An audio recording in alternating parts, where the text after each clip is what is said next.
US में एक बड़ा इमिग्रेशन चेंज हुआ है और इसका सबसे ज्यादा असर पड़ेगा इंडियन स्टूडेंट्स और टेक वर्कर्स पर। जैसा कि आप जानते हैं कि अब ऑटोमेटिक ईएडी एक्सटेंशंस खत्म कर दी गई हैं, यानी जो लोग अपनी एम्प्लॉयमेंट ऑथराइजेशन डॉक्यूमेंट यानी कि ईएडी रिन्यू करते थे वो अब ऑटोमेटिक रूप से काम जारी नहीं रख सकते। अब सवाल यह है, क्या इसका मतलब है इंडियन स्टूडेंट्स जो ओपीटी पर है अब खतरे में है? इस वीडियो में आज हम बात करेंगे क्या बदला है, क्यों ये रूल इंडियन स्टूडेंट्स को सीधा इम्पैक्ट करेगा और आगे उन्हें क्या करना चाहिए।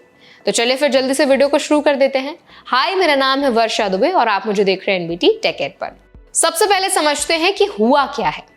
30 अक्टूबर से ट्रंप एडमिनिस्ट्रेशन ने एक नया कदम उठाया है।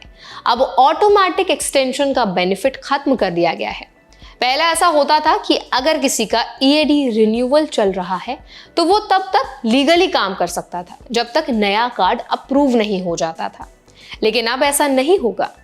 जब तक नया कार्ड अप्रूव होकर आपके पास नहीं आता, आप काम नहीं कर सकते, भले ही आपने रिन्यूअल टाइम पर डाल दिया हो।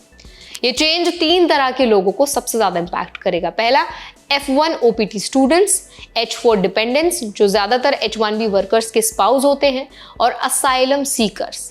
लेकिन सबसे बड़ी हिट लगी है इंडियन स्टूडेंट्स को, क्योंकि उनमें से हजारों लोग अभी यूएस में ओपीटी पर काम कर रहे हैं। आप समझते हैं कि ओपीटी क्या होता है, एक रिवीजन कर लेते हैं। तो देखिए, यूएस में जो इंडियन स्टूडेंट्स F1 वीजा पर पढ़ाई करते हैं उन्हें ग्रेजुएशन के बाद ऑप्शनल प्रैक्टिकल ट्रेनिंग यानी कि ओपीटी का ऑप्शन मिलता है। इससे उन्हें अपने सब्जेक्ट फील्ड में काम करने का मौका मिलता है 12 महीने तक अगर नॉर्मल ओपीटी है, और स्टेम फील्ड वालों को 36 मंथ्स तक एक्सटेंशन मिल जाती है।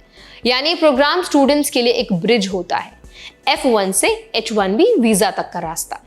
लेकिन अब ये ब्रिज थोड़ा कमजोर हो गया है, क्योंकि जब स्टूडेंट्स का ईएडी एक्सपायर होता है और नया कार्ड डिले हो जाता है तो वो बीच में काम नहीं कर सकते।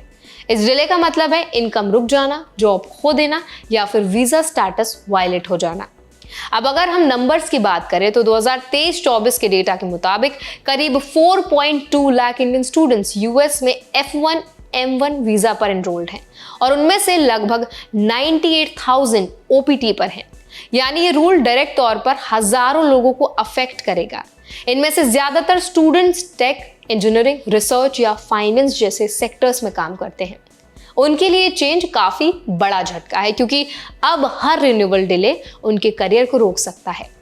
पहले अगर रिन्यूअल प्रोसेसिंग में 2-3 महीने भी लगते थे तो भी स्टूडेंट्स निश्चिंत रहते थे, क्योंकि ऑटोमेटिक एक्सटेंशन मिलने से वो लीगली काम जारी रख सकते थे। अब वही डिले उनकी जॉब को खत्म कर सकता है। कई एम्प्लॉयज के लिए भी ये सिचुएशन काफी अनकंफर्टेबल है, क्योंकि उन्हें डर रहता है कि अगर ईएडी रिन्यूअल लेट हुआ तो एम्प्लॉय को मिड प्रोजेक्ट निकालना पड़ सकता है। इससे हायरिंग डिसीजंस भी अनस्टेबल हो रहे हैं। और सिर्फ स्टूडेंट्स ही नहीं, H4 डिपेंडेंट्स यानी H1B वीजा होल्डर्स के स्पाउसेस पर भी इसका असर पड़ेगा। उनमें बड़ी संख्या इंडियन वुमेन प्रोफेशनल्स की है जो अब ईएडी डिले होने पर इनकम लॉस झेलेंगी। कई फैमिलीज के लिए इमोशनल और फाइनेंशियल दोनों तरह का स्ट्रेस है। तो अब सवाल आता है, क्या इंडियन स्टूडेंट सच में खतरे में है? सीधी बात है, हाँ, रिस्क बड़ा है। जॉब कंटिन्यूटी, वीजा वैलिडिटी और एम्प्लॉयर कॉन्फिडेंस तीनों पर असर पड़ा है। लेकिन पैनिक करने की जरूरत नहीं है। इसका मतलब ये नहीं है कि अब यूएस में पढ़ाई या काम करना इम्पॉसिबल है। बस आपको थोड़े रूल्स को समझना पड़ेगा। आप स्टूडेंट्स को ज्यादा केयरफुल रहना पड़ेगा। ईएडी रिन्यूअल बहुत पहले से डालना शुरू करें, कम से कम 6 महीने पहले। अपने एम्प्लॉयर को एक्सपायरी टाइमलाइन पहले से बताएं, और अगर आप एलिजिबल हैं तो स्टेम ओपीटी एक्सटेंशन को प्रायोरिटी दें ताकि एक्स्ट्रा टाइम मिल सके। कुछ स्टूडेंट्स अब ऑल्टरनेटिव प्लान्स बना रहे हैं, जैसे रिमोट जॉब्स जो यूएस वर्क परमिट पर डिपेंडेंट ना हो, या फिर दूसरे देशों जैसे कनाडा, यूके, आयरलैंड या जर्मनी में ऑप्शंस भी एक्सप्लोर करना है, क्योंकि वहां पोस्ट स्टडी वर्क पॉलिसीज अभी स्टेबल है। ये भी याद रखिए कि ईएडी पॉलिसी अकेले नहीं है जो चैलेंजेस बढ़ा रही है। इस साल इंटरनेशनल स्टूडेंट अराइवल्स में 19% की गिरावट आई है, वीजा इंटरव्यू डिलेस और टाइटर वेटिंग की वजह से।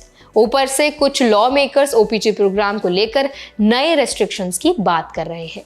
यानी यूएस में स्टडी टू वर्क पाथ पहले जितना सिंपल नहीं रहा। अब आप क्या सोचते हैं, आप क्या राय रखते हैं, हमें ज़रूर बताइए कमेंट सेक्शन में। ऐसे और भी अपडेट्स के लिए, वीडियोस के लिए हमारे चैनल NBD Tech Ed को ज़रूर सब्सक्राइब करें।